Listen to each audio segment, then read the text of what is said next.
အပြည့်တက်တယ်ပြနေတာဟုတ်လားမဟုတ်လားအဲ့တော့တော်ပြီကိုယ့်ကိုယ်တစ်ခါလည်းမထိန်ကိုယ့်ကိုယ်ကလည်းမချစ်ဘယ်သူ့ကိုပို့ချစ်လဲစားတယ်ကိုပို့ချစ်တာ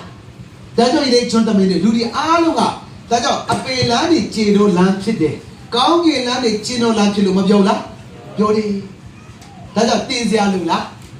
မလို့ကမ္ဘာအရှိဆုံးမှာရှိတဲ့လူသားနဲ့အနောက်ဆုံးမှာရှိတဲ့လူသားဘာတူလဲအပြစ်လောက်တာတူလားမတူလားဒီနေ့ကမ္ဘာရှိလူတွေအားလုံးက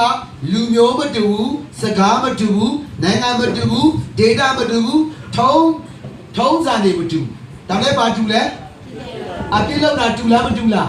အဲကြောင့်ဘာလူမတာအားလုံးကဘာသားပဲလဲအပြစ်တာဒါကြောင့်ဘယ်သွားရမှာလဲဒါကြောင့်အပြစ်ငရေလို့ပြောတာဒါကြောင့်အပြစ်ကနေလွတ်မြောက်စေတဲ့ကယ်တင်ခြင်းလိုလားမလိုလားလိုတယ်ဒါကြောင့်ဒီလူတွေရဲ့အတက်တာမှာဥပမာပြကြုံပြပြမယ်နော်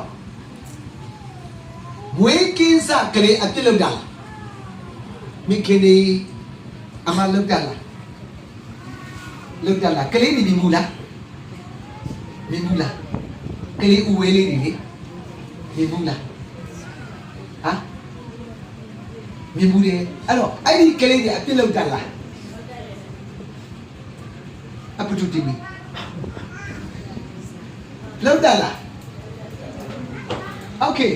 ကျမ်းစာဖတ်ရအောင်နော်ကျမ်းစာဖတ်ဆလဂျာ50အငယ်9